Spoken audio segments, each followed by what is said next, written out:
श्रीमद् भागवत में एक प्रसंग आता है दो करोड़ोपाख्यान का। तुंगभद्रा नदी के किनारे एक ब्राह्मण रहते थे जिनका नाम आत्मदेव और वो बड़े विद्वान ब्राह्मण संपन्न भी थे। श्रौत और स्मार्त कार्य में दक्ष थे। श्रौत कार्य क्या है? श्रुति का कार्य, यज्ञ आदि करना, यज्ञ के ज्ञाता थे, आचार्य थे। और स्मार्त कर्म है स्मृतियों का कर्म, अर्थात श्राद्ध वगैरह जो है इसमें भी जानता। श्रीमद् भागवत में कहा गया द्वितीयो भास्करा, वो दूसरे सूर्य ऐसे विद्वान, धनवान भी थे, विद्वान भी थे, लेकिन कहीं न कहीं उनके जीवन में एक रिक्तता, उनके कोई पुत्र नहीं। पत्नी का नाम धुंधुली था। धुंधुली का अर्थ ही है जिसकी बुद्धि जो है में धुंध छाया हुआ हो, ऐसी पत्नी। धुंधुली जो थी वो पति पारायण नहीं। गोस्वामी जी और श्रीमद् भागवत का भी यही रूपांतरण किया है गोस्वामी जी ने कि अगर ऐसे पति का कोई स्त्री अपमान करती है, कहती है लोके दुर्विपाती, वृद्ध रोग बस जड़थन दीना, अंध बधिर क्रोधी अति दीना, ऐसे हो पति कर किए माना, नारी पाओ जमपुर पुत्र। पत्नी का धर्म है कि अपने पति के प्रति पारायण रहना, और पतियों का भी धर्म है कि अपने पत्नी के प्रति सुहृद भाव रखना। ऐसा भाव जब रहता है तभी एक अच्छा परिवार का निर्माण होता है। तो धुंधली वो भी पुत्र की कामना करती थी, आत्मदेव भी करते थे। और श्रीमद् भागवत में इस कथा प्रसंग में ये भी आता है कि जब भी कोई वृक्ष लगाते थे आत्मदेव तो कहते थे कि उसमें फल नहीं होता। अगर गोसेवा करते थे, गाय पालते थे, नैष्ठिक ब्राह्मण थे, गाय के कोई बछड़ा नहीं होता था, संतति नहीं होती थी। बहुत दुखी थे इस बात को। ये प्रारब्ध का हमारे यहाँ पर जो पूर्व जन्म के संस्कार होते हैं वो इस जन्म में फलित होते हैं। इस बात को लेकर के उनके मन में बड़ी पीड़ा रहती थी। एक प्रसंग आता है, एक बहुत बड़े ऋषि हुए ऋत्वाक ऋषि। वो बड़े तपस्वी, बहुत साधना करते थे। यम नियम, आसन, प्राणायाम, प्रत्याहार, धारणा, ध्यान, समाधि, अष्टांग योग को उन्होंने अपने जीवन में उतारा। इतने बड़े विद्वान थे और साधक। उनके अंदर पुत्र की कामना हुई, पुत्र प्राप्ति भी हुई, लेकिन पुत्र जो था वो मूर्ख निकला। पत्नी विचार करने लगे, तो हमने तो इतनी तपस्या की, इतनी साधना की, हमारा पुत्र मूर्ख कैसे? यावत भक्षेद अन्नम तादृशी जायते प्रजा, जिस प्रकार का वातावरण होता है, घर का अन्न खाता है, वैसी प्रजा होती है, संतति होती है। ये हमारा पुत्र मूर्ख कैसे? गर्गाचार्य के पास गए। वो ज्योतिष के बहुत बड़े विद्वान थे, वो यदकुल के भी आचार्य। हमारे यहाँ पर शास्त्र कहता है कुग्राम वासा कुलहीन सेवा कुभोजनम क्रोधवती च भार्या। मूर्खस्य पुत्रो, अगर मूर्ख पुत्र उत्पन्न हो गया तो बड़ा कष्ट होता है पिता को। कुग्राम वासा, अगर ऐसा गांव हो जैसा कि लंका के विषय में गोस्वामी जी लिखते हैं कि लंका निश्चर निकर निवासा, यहाँ कहाँ सज्जन करवा। ऐसा पुराणों में भी उल्लेख आता है कि ऐसे गांव की क्या व्यवस्था थी उस समय। कुछ ऐसा गांव था जहां पर कुछ संत जा रहे थे। उन्होंने पूछा कि मुझे रात्रि विश्राम करना है, इस गांव में कौन बड़ा आदमी है? तो उन्होंने कहा तालत दुर्माणम गड़ा, यहाँ पर ताड़ के बड़े बड़े वृक्ष हैं जो बहुत बड़े हैं, उससे बड़ा कोई नहीं। उन्होंने कहा को दाता, दाता कौन है? तो कहा रजकः ददाति वसनम। दाता नाम का एक रजक है, धोबी है हमारे यहाँ। तो कहा नहीं, दक्ष कौन है, विद्वान कौन है? तो कहा परदार वित्तहरणे सर्वेपि दक्षो जना, कि दूसरे की स्त्रियों को धन को अपहरण करने हमारे गांव में सब दक्ष। ऐसा जो गांव होता है उसे ही शास्त्र कहता है कुग्राम वासा। ऐसे गांव में नहीं रहना। कुलहीन सेवा, कुलहीन का भाव है कुत्सित कुविचारे लीना इत कुलहीना, कि जो व्यक्ति कुत्सित और कुविचार में लीन रहता हो ऐसी की सेवा नहीं करनी चाहिए। कुभोजनम, अच्छा भोजन करना चाहिए। हमारे यहाँ चरक बहुत बड़े ऋषि हुए हैं, चरक संहिता उनकी है। वाग्भट्ट बहुत बड़े आयुर्वेद के विद्वान हुए, उन्होंने सूत्र किया ऋतभुक हितभुक मितभुक, कि हमेशा सत्य कमाई का भोजन करना चाहिए। हितभुक जो हितकारी हो वो भोजन करना चाहिए, और मितभुक भूख से कुछ कम भोजन करना चाहिए। ये आयुर्वेद का सिद्धांत है, हितभुक हितभुक मित। तो कुग्राम वासा कुलहीन सेवा कुभोजनम क्रोधवती च भार्या मूर्खस्य पुत्रु, अगर मूर्ख पुत्र हो गया तो बड़ा है। तो उन्होंने जब गर्भ को अपना दिखाया तो उन्होंने कहा ये पुत्र तुम्हारा मूर्ख ही रहेगा, इसका कोई उपाय नहीं, क्योंकि इसका जो जन्म है वो रेवती नक्षत्र के चतुर्थ चरण में हुआ। ज्योतिष के अनुसार रेवती नक्षत्र के चतुर्थ चरण में अगर कोई उत्पन्न होता है तो मुहूर्त होता है, उसको कोई नहीं है। ये मुहूर्त का प्रभाव। आप देखिए जब भगवान राम सीता की खोज कर रहे हैं, वाल्मीकि रामायण का प्रसंग है। गोस्वामी जी लिखते हैं, हे खग मृग हे मधुकर नैनी, तुम देखी सीता मृग नैनी। ये बड़ी ऊंची अवस्था है वियोग की। हमारे यहाँ 4 अवस्थाएं वियोग की मानी गई, पूर्वराग, मान, प्रवास और करुणा। ये करुणा की अवस्था जिसको कालिदास ने भी मेघदूत में वर्णन किया। जटायु जब उनको मिलते हैं तो उन्होंने राम से कहा विलाप मत करिए, रावण बहुत बड़ा विद्वान है, वो चतुर्वेदज्ञ है, उसने 4 अष्टाध्यायी लिखी, व्याकरण ग्रंथ लिखे, लेकिन सीता का अपहरण करते समय उसने मुहूर्त पर विचार नहीं किया। वाल्मीकि भगवान कहते हैं कि वो मुहूर्त बिंद मुहूर्त था। बिंद मुहूर्त में अगर कोई वस्तु चोरी की जाती है तो पुनः प्राप्त हो जाती, चोरी हुई वस्तु पुनः प्राप्त हो जाती। तो इस मुहूर्त पर रावण ने विचार नहीं किया, इसलिए सीता उनको पुनः प्राप्त। ऐसा जटायु है, मुहूर्तों का बड़ा प्रभाव। तो गर्गाचार्य ने कहा ये पुत्र तुम्हारा जो मूर्त है ये मूर्ति ही रहेगा। तो वो जो तपस्वी थे उन्होंने अपने साधना के बल से रेवती नक्षत्र का संकर्षण कर लिया, खींच लिया और कुमुद पर्वत पर उस नक्षत्र को गिरा दिया। उसी से जो प्रकाश फैला उसका नाम है कौमुदी। एक शब्द आता है कौमुदी, यहाँ बहुत प्रकाश होता है, कीर्ति कौमुदी। ये कौमुदी शब्द वहीं से आया। विद्वान ऋषि ने रेवती नक्षत्र को कुमुद पर्वत पर गिरा दिया और जब वो नक्षत्र गिरा तो बहुत प्रकाश उससे हुआ, उस प्रकाश को कौमुदी। बाद में और ऋषियों ने उस नक्षत्र को पुनः स्थापित। कहने का आशय यह है कि जब ऐसा प्रारब्ध होता है, रावण के विषय में आप देखिए कि रावण बड़ा विद्वान था और जब अपने सिर काट काट करके वो यज्ञ में आहुति दे रहा है, गोस्वामी जी लिखते हैं अपने भालों को वो अर्पित कर रहा है, यज्ञ में दे रहा है, तो नरके कर आपन बद बाची हंसे सी जान गिद गिरा असाची।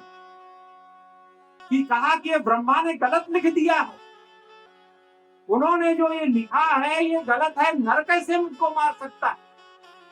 लेकिन उसके कुंडली में तो लिखा था, भगवान नर लीला कर रहे थे, सो मन समुझी त्रास नहीं मोरे, लिखा बिरंच जरक मत। हमारे यहाँ पर ज्योतिष का, मुहूर्तों का, इनका बड़ा महत्व है, ये पूरा विज्ञान। तो इस प्रकार से जब आत्मदेव तपस्या करने के लिए जा करके अब विरक्त हो जाएं और जा करके तपस्या करें जिससे मन को पुत्र रत्न की प्राप्ति हो जाए, तो एक संत मिलते। संत से कहा कि आप मुझे कुछ ऐसा आशीर्वाद दीजिए कि मुझे पुत्र की प्राप्ति। संत ने उनके व्यक्तित्व को देखा, ऐसे ऐसे विद्वान लोग हैं जो फेस रीडिंग करते हैं, चेहरे को देख करके जान जाते हैं। कहते हैं कि तुम्हारे 7 जन्म पुत्र नहीं बचा, 7 जन्म तक तुम्हारे पुत्र नहीं उत्पन्न। आत्मदेव बड़े दुखी हुए। उन्होंने कहा नहीं, अब आपने मुझसे पूछा है तो इसका निवारण भी आप करें। अब आप यहाँ पर विचार करिए कि एक भाग्य में लिखा हुआ है जिसे ईश्वर ने लिखा, दूसरा संत उसको कैसे टाल सकता है? लेकिन टाल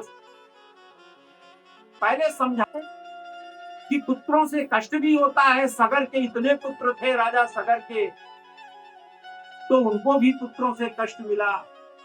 अगर मूर्ख पुत्र हो जाए तो भी कष्ट देता है, लेकिन आत्मदेव मानने के लिए तैयार। उन्होंने कहा नहीं, आप मुझे ये वरदान दीजिए, मुझे पुत्र प्राप्त हो, कैसे भी हो। उसने अपने स्थापना के वक्त से उस विधि के लिखे हुए अंक को भी मिटा दिया। ये कैसे हो सकता है? सबरी का प्रसंग देखिए, जब नवधा भक्ति का उल्लेख आता है, प्रथम भगत संतन कर संगा। संत पहले होता है भगवंत से। गोस्वामी जी लिखते हैं, प्रथम भगत संतन कर संगा, दूसरी रति मम कथा प्रसंगा। भगवान दूसरे नंबर पर आते हैं।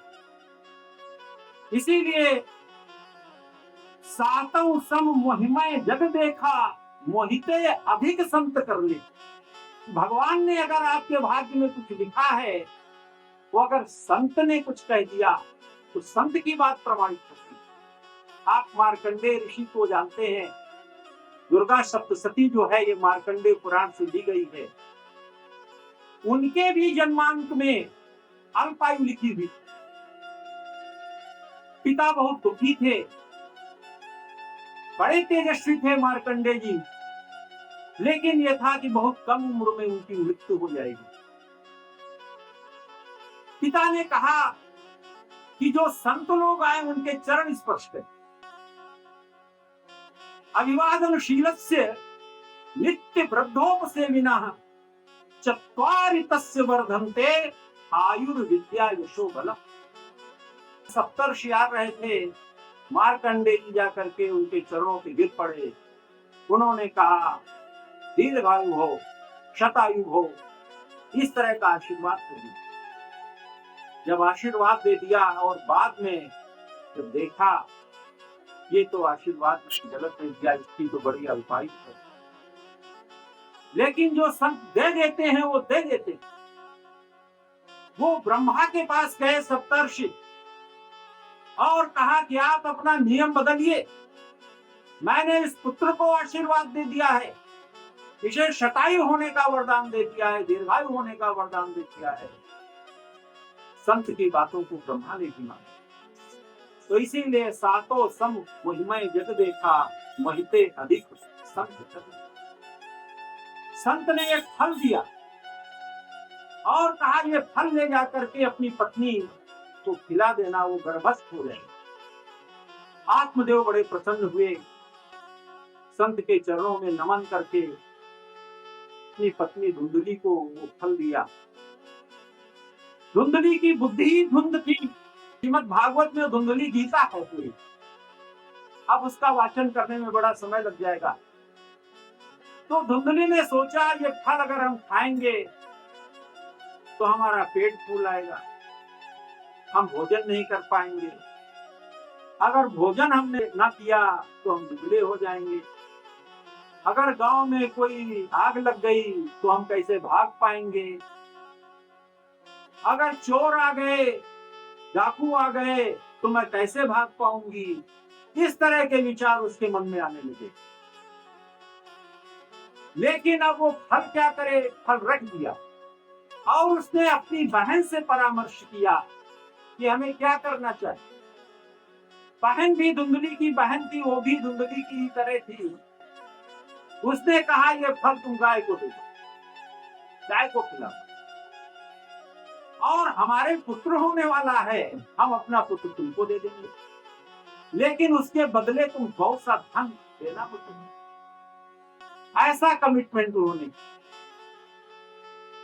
धुंधली तैयार हो गई। अब आत्मदेव जब घर में आए तो धुंधली नाटक करने लगी।